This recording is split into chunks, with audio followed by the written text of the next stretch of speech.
Lorsqu'on dit à quelqu'un, lorsqu'on dit à une personne, n'oublie pas,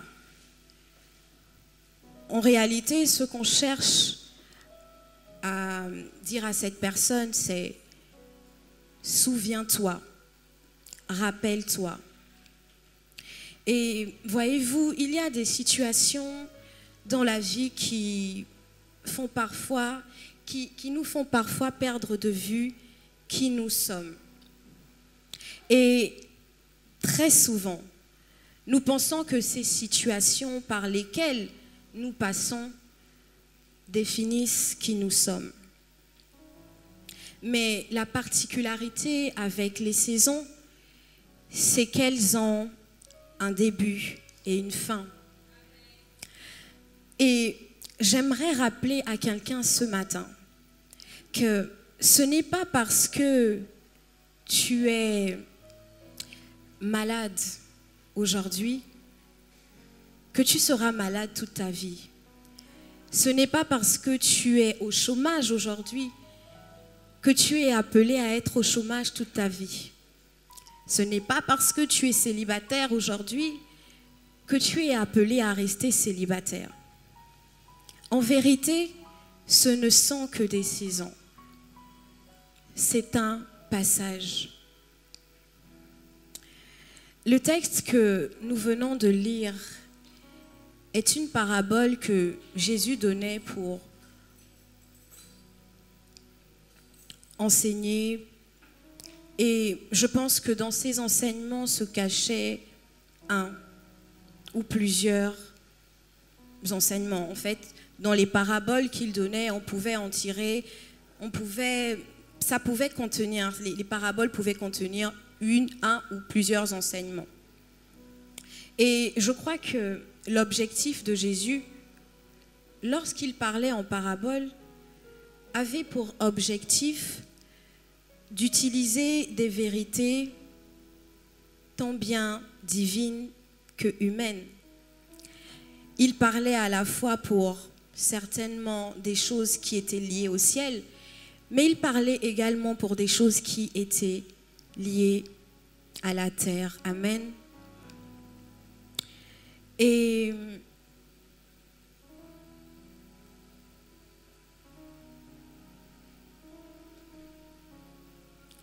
l'histoire du fils prodigue est un enseignement qui, de mon point de vue, doit nous emmener à réaliser la responsabilité qui est la nôtre, à prendre conscience de qui nous sommes en tant que fils.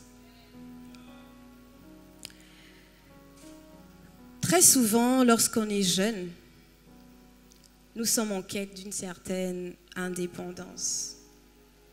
Lorsque nous avons atteint un certain âge, nous avons le sentiment que nous devenons libres. Nous avons le sentiment que nous n'avons plus besoin qu'on nous dise quoi faire. Nous avons le sentiment que nous devenons, comment je vais le dire, que nous devenons maîtres de nous-mêmes, que nous avons la possibilité de décider sur ce qu'on veut faire, sur les choix qu'on a à faire et toutes ces choses. Pour la plupart d'entre nous, nous sommes jeunes et il est arrivé que parfois, nous n'avions plus envie d'écouter ce que disent nos parents. Nous sommes assez grands pour savoir et pour décider par nous-mêmes. Mais on se rend finalement compte, très souvent, que les parents ont parfois raison. On se rend compte très souvent que nous nous sommes trompés. Et je pense que c'est quelque chose qui arrive à tout le monde ici. Qui n'a jamais fait d'erreur dans sa vie? Que celui qui n'a jamais fait d'erreur lève la main. Personne. Nous avons tous fait des erreurs. Nous avons tous utilisé des chemins qui, du point de vue des aînés et du point de vue des pères, n'étaient pas bons. Mais nous avons quand même insisté, nous avons quand même foncé et nous nous sommes cognés la tête. Ici, je vais appeler le frère Sim, qui va représenter le fils prodigue ce matin.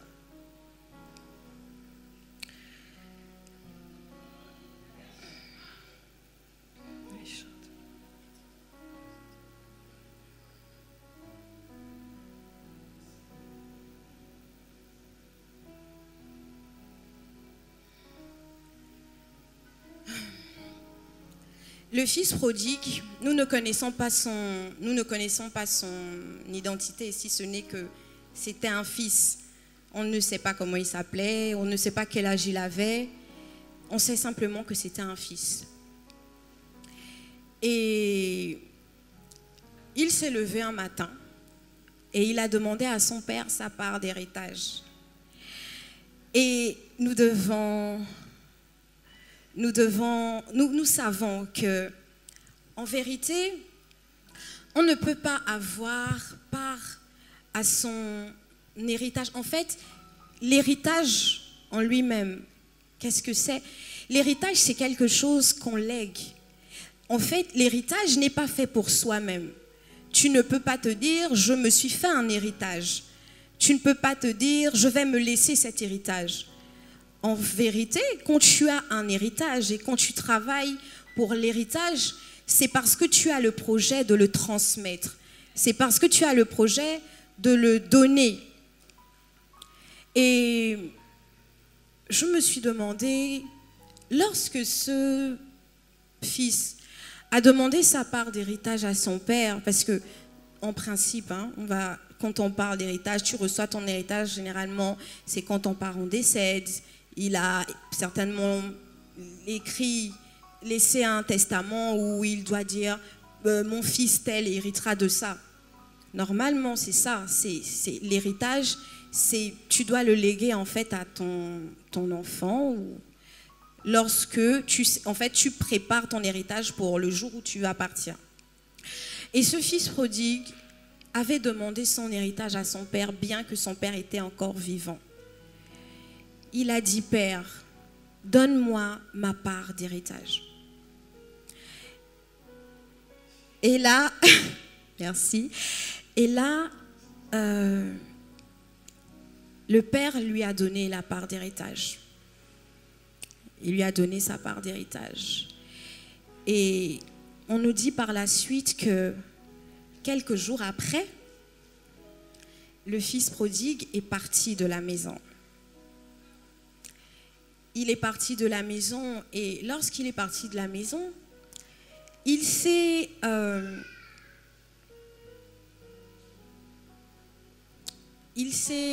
livré certainement à des choses qui n'étaient pas bonnes. On dit il a lapidé son bien, il a lapidé tout ce qu'il avait. Et donc, pour la plupart d'entre nous, c'est ce que nous faisons. Nous n'avons pas, nous comptons, c'est-à-dire que nous comptons sur l'argent de nos parents. Nous avons le sentiment que l'argent de nos parents est éternel. Si mon père me donne 1 million aujourd'hui, pour certains d'entre nous, c'est le sommet. 1 million, c'est vraiment... je peux finir ma vie avec. Et avec l'argent qu'il avait, il est parti. Il a commencé à faire n'importe quoi. Et à un moment donné, malheureusement, retour à la réalité, il s'est retrouvé sans rien. Il se retrouve sans rien et il a commencé à vouloir trouver un travail parce que peut-être il ne voulait pas, il était encore tellement orgueilleux qu'il ne voulait pas retourner vers son père, chez son père, parce qu'il était libre de ses mouvements, loin de son père, il pouvait faire ce qu'il voulait et donc il est allé chercher du travail. En allant chercher du travail, on nous dit qu'un ouvrier lui a demandé, l'ouvrier lui a donné le travail, mais son travail c'était d'aller garder des pourceaux. En fait, les pourceaux, ce sont des porcs. Et vous vous imaginez quelqu'un qui était bien tranquillement chez son père, qui peut-être même ne travaillait pas, se retrouve à aller garder des porcs d'un étranger. Et il s'est dit, parce que moi je pense que le père était certainement, c'était pas quelqu'un qui n'avait pas de moyens. Moi je pense que le père avait des moyens, parce qu'il avait des serviteurs, tout ça en fait. Donc moi je pense que son père avait des moyens. Et quand il a commencé à garder des porcs, il n'avait tellement plus rien qu'il était prêt à se mettre au même niveau que les porcs. Il était prêt à manger la même nourriture que les porcs. Donc je ne sais pas si vous voyez à peu près à quel niveau il s'était diminué lui-même. Et là, la Bible dit, étant rentré en lui-même, il est rentré en lui-même. La réflexion. Il s'est dit, mon Dieu, combien d'ouvriers chez mon père, combien de serviteurs chez mon père ont du pain en abondance, et moi ici, je subis, je vis ce que je vis. Il s'est dit non, je vais retourner chez mon père et je lui dirai, Père, mon père, j'ai péché contre le ciel et contre toi. Et ce que vous devez savoir, c'est que lorsqu'il dit mon père, j'ai péché contre le ciel et contre toi, en fait, il est en train de dire j'ai péché contre Dieu et contre toi. Mais vu que certains d'entre nous, parfois, on a le sentiment que on n'a pas de compte à rendre à nos pères ici sur la terre, et que si nous faisons quelque chose, la seule personne qui mérite qu'on demande pardon, c'est Dieu. Mais lui, il avait compris qu'il n'avait pas seulement besoin de dire à Dieu qu'il avait péché, mais qu'il avait également besoin de dire à son père qu'il avait péché. Et à ce moment, il est retourné chez son père. Et la Bible nous dit que quand il retournait chez son père, en fait, dans sa tête, il était prêt à ce que son père le prenne même comme serviteur. En fait, il avait comment je vais le dire, il s'était dévalorisé, il s'était dit, je ne mérite pas. Donc pour lui, il s'est dit, j'ai déjà peut-être pris mon héritage et quand je vais arriver auprès de mon père, il va certainement mal me traiter en fait. Mais il vaut mieux quand même que je sois près de mon père que d'être ici chez cet ouvrier. Et parfois, c'est ce qui se passe avec nous parce que nous sommes d'accord d'aller servir des gens à l'extérieur, mais nous ne sommes pas prêts pour servir notre Père à la maison. Nous sommes d'accord d'aller chercher des conseils dehors, mais nous ne sommes pas prêts à demander conseil à nos pères de la maison. Mais il avait compris. Il avait compris. Et quand il est revenu à la maison, la Bible dit que son père, l'ayant vu, fut ému de compassion. Son père fut ému de compassion. Il courut vers son fils et l'embrassa. C'était en quelque sorte comme pour dire, oui, c'était en quelque sorte comme pour dire, je te pardonne. Je suis heureux de te voir revenir à la maison, je te pardonne. Et là, il dit, le fils qui demande, qui dit à son père, Père, pardonne-moi parce que j'ai péché, je te demande pardon, j'ai péché contre le ciel et contre toi et tout ça. Le père ne s'inquiète, c'est-à-dire que le père ne cherche même pas à parler avec le fils. Il appelle les serviteurs. Il dit, apportez-moi la plus belle robe. Apportez-moi la plus belle robe.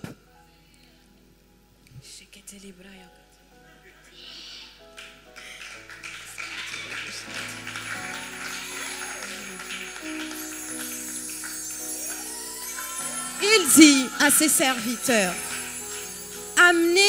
apportez vite la plus belle robe et l'en revêtez.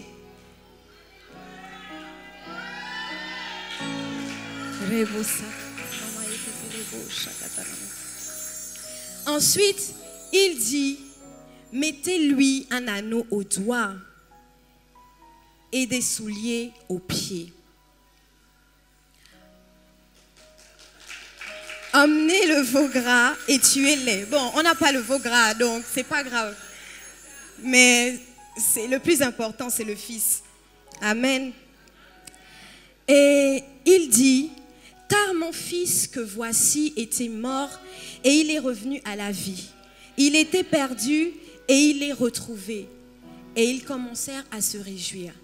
En fait, moi, ce que je voudrais suggérer, c'est que lorsque le Père disait « mon fils était mort », il voulait dire « mon fils avait perdu son identité ». Mon fils avait perdu qui il était. Et lorsqu'il a dit, et lorsqu'il disait « mon fils est revenu à la vie », en fait, c'était pour dire « mon fils a retrouvé son identité ». Parce que ce n'est pas parce qu'il est parti et qu'il a fait tout ce qu'il a fait dehors qu'il n'était plus un fils. Le fait de lui faire porter la robe, c'était une façon de le repositionner. C'était une façon de le repositionner dans son statut de fils. Parce qu'en vérité, son statut de fils n'avait jamais changé. C'est lui qui se sous-estimait, c'est lui qui pensait que parce qu'il était parti de chez son père n'aurait plus vu en lui un fils. Et donc il venait pour faire une distinction entre le fils et les serviteurs. Et lorsqu'il lui dit apportez, mettez-lui l'anneau. En fait, l'anneau c'est à la fois un signe d'autorité, mais c'est aussi un rappel à l'alliance. Parce que c'était son père. Il y a une alliance entre le père et le fils. Et lorsqu'il dit donnez-lui des souliers, c'est en fait pour faire une distinction claire. Pour lui, c'était pour dire que son fils était libre. C'était pour faire une différence entre un esclave, parce que les esclaves marchent pieds nus. Et son fils n'était pas un esclave, son fils était un fils. Donc c'est pour ça qu'il lui a demandé de mettre les sandales. Et j'ai tenu à ce que vous ayez cette image en tête pour que vous compreniez bien que notre identité en tant que fils ne dépend pas d'abord de nous-mêmes, mais elle dépend avant tout du Père.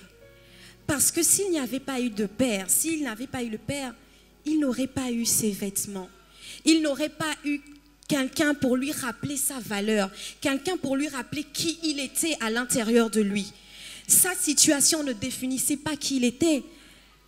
Mais et vous regardez peut-être à ses apparats, mais en fait, ses apparats, c'est d'abord qui il est à l'intérieur. Et je voudrais dire que il n'y a pas d'héritier sans père. C'est parce qu'il y a un père qu'il y a un fils. Et c'est parce qu'il y a un père qu'il y a un héritier. Et j'aimerais vite faire revenir sur le cas du fils aîné, parce que lui aussi, il n'avait rien compris à qui il était. Il était dans la maison de son père, mais il ne savait pas qu'en fait, les affaires de son père étaient ses affaires. Et il a commencé à se mettre en colère parce que son père a organisé un festin par rapport au retour de son frère. Il était ignorant de qui il était dans la maison de son père. Et parfois, c'est comme ça que certains d'entre vous pensez. Vous avez l'impression que ce sont seulement les autres qui méritent certaines choses. C'est parce que vous ne connaissez pas en fait votre statut. Vous ne savez pas qui vous êtes. Si vous connaissez votre position, normalement, vous ne pouvez pas en vouloir à votre frère. Et quand on sait ce qu'on a, lorsqu'on sait ce qu'on a en fait, lorsqu'on ignore ce qu'on a, on finit par envier ce que l'autre a. C'est parce que tu ne sais simplement pas ce que tu as. Mais je prie dans le nom de Jésus-Christ de Nazareth que tu ne fasses pas partie de cette catégorie dans la maison de ton Père. Merci beaucoup. Tu peux partir. Est-ce que nous pouvons acclamer?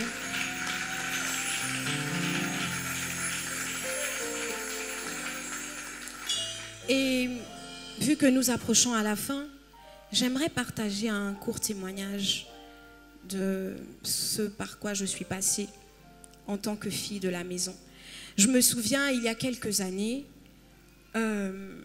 j'étais perturbée, j'étais dans le doute parce que ma meilleure amie qui m'avait emmenée à l'église, c'était finalement elle qui m'avait laissée dans l'église. En fait, elle était partie de l'église.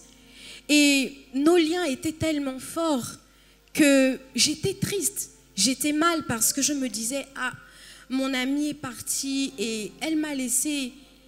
Et je me demandais, est-ce que je dois la suivre? Est-ce que je dois la suivre? Est-ce que je dois rester? Et vous savez, avant, j'étais quelqu'un de très influençable. J'avais pas assez confiance en moi. C'est-à-dire que quand je voulais savoir quelque chose, il fallait que je demande à quelqu'un, ah, est-ce que tu penses que c'est bien? Est-ce que je dois faire ceci? Est-ce que je dois faire cela?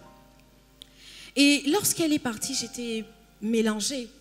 Mais je ne pouvais pas aller voir mon père, je ne pouvais pas aller voir l'évêque Michel parce que je savais que même si je leur expliquais la situation, en fin de compte, ce sont mes pères. Ils allaient me dire, tu restes à la maison. Et donc, à ce moment, je me suis dit, Seigneur, je n'ai que toi. J'ai besoin que tu me parles parce que si tu ne me parles pas, je vais faire certainement n'importe quoi. J'étais convaincue qu'en fait, vu que mon amie était partie, moi je me disais qu'en fait, quand elle est partie là, ça veut dire que c'est là-bas qui est bien. Et ici, c'est pas bien. Parce que c'est elle qui m'a emmenée. Mais d'un autre côté, en fait, il y avait ce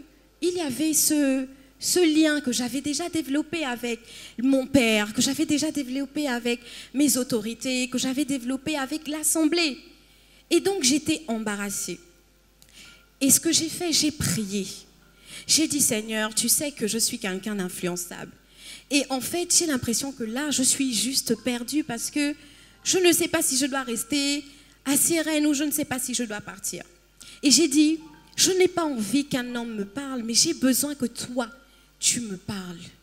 Et je vous assure que ça n'a même pas fait 1 heure. J'ai entendu à l'intérieur de moi 3 choses.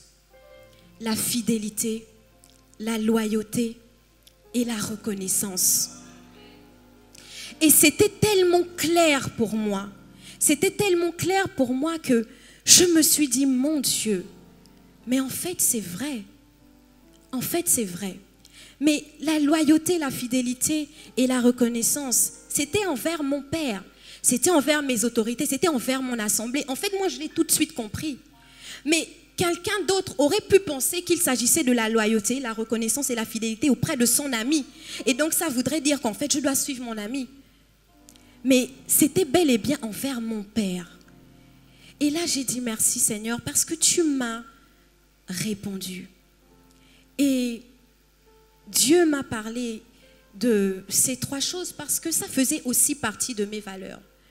Je suis quelqu'un de loyal, de reconnaissant, de fidèle en général. C'est vrai que parfois il peut arriver des moments où voilà, mais ça fait quand même partie de mes valeurs. Ce sont des choses que je porte, que je respecte. Et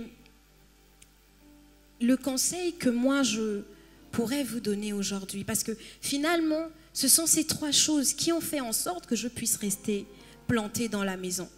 Parce que si je n'avais pas reçu ces 3 valeurs, peut-être que j'aurais été perdue et peut-être que je serais partie de la maison de mon père. Mais gloire à Dieu parce que j'ai eu les réponses et je suis restée aujourd'hui jusqu'à ce jour. Et ma sœur qui était partie, gloire à Dieu parce que moi j'ai voulu créer des situations pour qu'elle revienne à la maison. Mais Dieu m'avait clairement dit non, que ce n'était pas à moi de faire ça. Ce n'était pas à moi de le faire. Et j'ai écouté. Et quelques mois plus tard, même pas, quelques semaines après que moi je sois fixée de ce que je devais rester ici, quelques semaines plus tard, mon amie m'appelle. Et elle me dit, tu sais quoi? J'ai réfléchi. Et je pense que je vais revenir à la maison. Et c'est ce qu'elle a fait. Elle est revenue à la maison. Et si j'ai un conseil ce matin à vous donner, c'est que si vous appliquez ces principes de loyauté, de fidélité et de reconnaissance, des principes, ils vous permettront de rester attachés au lieu où Dieu veut que vous soyez. Et il permettra, et ces principes permettront que vous gardiez de vue qui vous êtes en tant que fils. Ils vous permettront de garder de vue qui vous êtes et la position que vous avez en tant que fils vis-à-vis de votre Père dans la maison. Soyez toujours reconnaissants parce que vous savez ce que cette Église vous apporte. Vous savez ce que cette Église vous donne. Peut-être que vous n'en voyez pas encore les fruits aujourd'hui, mais je vous assure que vous verrez les fruits demain.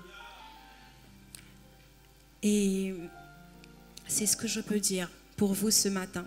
C'est le message que j'avais à délivrer à mes sœurs et j'espère que vous avez été bénis.